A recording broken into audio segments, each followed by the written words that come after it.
Bonsoir bana nzambe ezanga lisusu nazo sala susu video mosusu video nazo sala na ngonga oyo ezali kaka ko confirmer maloba na nzambe ko confirmer o tata nzambe alobaki na ngai bozali kopakola produit bozali kopakola makala bande kozali pasi pe mawa na ye kosola na bino réalité nga na moni na message nzambe tata apesaki ngai bozali kopakola ba produit bozali kopakola makala nzamba akelaki nga na onde konanga na image na ye. Pourquoi biso tozali kotutisa nzambe mabako? Pourquoi ngana yo biso bana nzambe bana na nzambe basali na nzambe tozali kotuta nzambe mabako tozali kotuta nzambe libako tokomi ko corriger nzambe maloba o nzambe alobaki na nga na Angleterre na salaka video nango bato bolandaka ngai bozali kopakola makala bozali kopakola produit bozali kopakola makala ngana zali ko vivre maloba wana awa na Kinshasa nazali ko vivre makambo wana Kinshasa ezali kopesa ngai pasi le nazwaka message wana Angleterre e nzamba tsaki na molimo na ngana somba micro na ngai yango o na salaka campagne na Kinshasa na sombaki micro na ngai ya munene o micro na ngana kenda kote ya na Kinshasa na tambolaka na ba wenze pona kokende kopesa message wana ezali micro na ngana uti nango kuna banana Angleterre ezali pasi pe mawa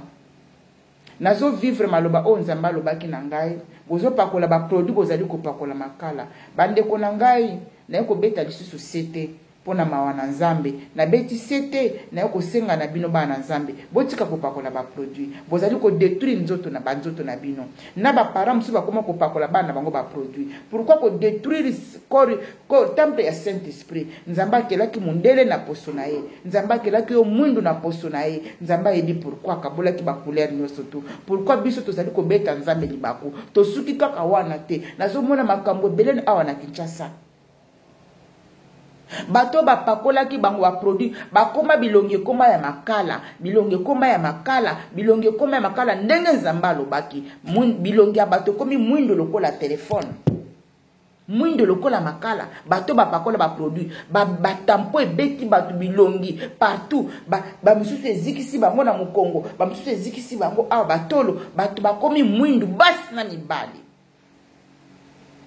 c'est que tokomo corriger nzambe. Pourquoi tozo corriger nzambe yonde kona ngai ozali kuna na libando kozokoze kotala video oyo na ko bakisa suko beta sete parce que na vivre maloba onza maloba kina ngai bozali ko pakola ba produit bozali ko pakola makala nazo mona batu ba pakoli ba produit bakomi bilongi mwindu makala wane kolongwa kate yona no o pakoli produit te ko sala yango te botika ko rendre bana na bino ko conduire bana mikie ba parama zo pakola ti bana ba produit tozo kende wapi pe to komi wapi nana kelaki moto nzambe mutakelaki biso tokomi ko corriger nzambe to suki wana te ba mama ba suki nyoso te katani awa suki nzamba pesa ke bolingo tiango te bokomi ko tiaka ba suki oye ya ba meshi ba plate ezo détruire bino ezo ko détruire corps ya Saint-Esprit ba mama balongoli bankiki bakomi na bankiki oye mususu bazo tia bankiki wa mindele ozomone bebisi batu bilongi tozo koma wapi ba mama balingi su manzaka o nzamba atiaki bango te bakomi kotia ba manzaka na peso sala bango ba dega bazo tia ba tatouage bilonge komi mabelo kola soki ya ndenge nini nzamba limbisa biso nazolo bakaka ma video oyo na bolamu o nzamba apesaki ngai bozo pakola ba produit bozo pakola makala ngana zo vivre bato ba pakoli ba produit ana Kinshasa bilonge komi mwindu lokola ma exactement makala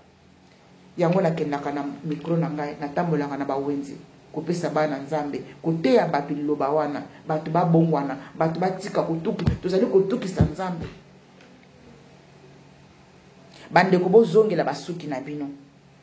borandi bana na bino ba erreur wana te ya kopakola ba produit ya kokangaka ba mesh bato nyoso tu awa na Kinshasa ba mama bakomi ba mabandi na likola mitu nafungola nano awa mutu na ngai nafungola bomona kaka oyo nazana suki na nga moko naturel nazana suki na nga naturel soki yo vandi na suki na okoza malamu te tozokanga basuki oyo ezobebisa biso me tozokanga ngo bato bazokanga basuki oyo ezokata bango bato ba mama bana bakomi mabandi awa likola okanga basuki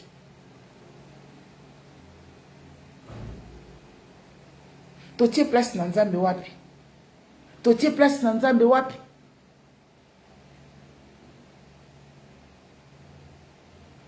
na fungoli kaka pona kopesa bino exemple bandeko basi totika kobetisa nzambe mabako totika kobebisa nzambe totika kobetisa nzambe libako bino ba oyo bozani ba plan ya kokataka ba bankiki ya kobakisaka botika kokorige nzambe eloko nutu nzambe asala eza malamu akelaki yango na raison tokorige nzambe te yo moto ozali kopakola produit tika kopakola produit yo moto oza na plan kokende ochange nzoto ne koma mondele kosala yango te ezopesa nzambe motema pasi nakanisa na suki awa mpona message oyo e nazobakisa so mwa message moko na mina partage na bino wana ezali mpona nga moko personnel e naza na place na nga moko nazoteka naza na terrain na nga moko nazoteka awa e nazosala misala na nga naza na mo ba place na ngai mais namoni ki place wana na suki naza siko na posa nazwa un peu finance na continuer musala nga o nazosala naza na terrain na nga moko nazoteka ezali 25 sur 20 o akoza na posa nango akomela ngai awa na YouTube na koyeba ko contacter ye bongo te ba kosola na ye naza na terrain na ngai ezali ya 25 sur 20 nazoteka yango o akosepela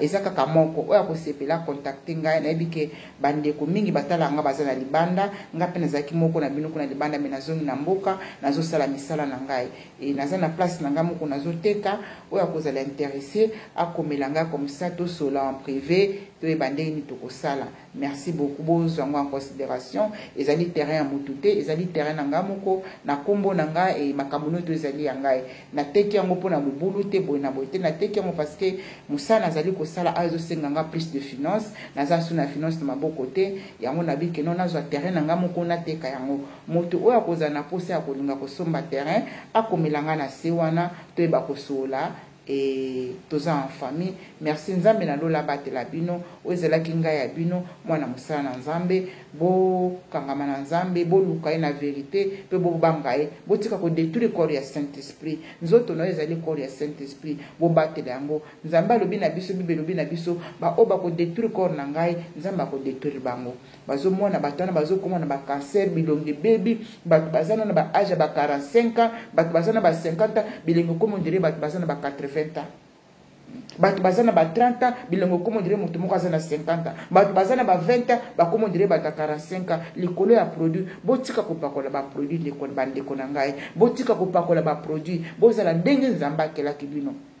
luka mafuta o ezali na hydroquinone na quantité tozali kobetsa nzambe mabako na kanza na suki apona mukona lelo nzambe na Israël batela bino nzambe na mawayo ke la bino mawa na koyeba kosala ba vidéo parce que nzambe azali toujours na koloba parce qu'il est la parole nzambe azali kosala nga toujours bolamu ya kopesa nga toujours ba message pona koyeba kokabwa na bino bana naye nzambe na lola batela bino botika la malamu nazali kozela ba pelle pe ba message ya moto wa kozala intéressé pona koyeba kosomba place na ngai na sengi na kombo na tata pe na mwa poli mosantu tikete molimo na nzambe ebomba pe batela bino na sengi na kombo na tata pe na mwa poli mosantu bye bye bye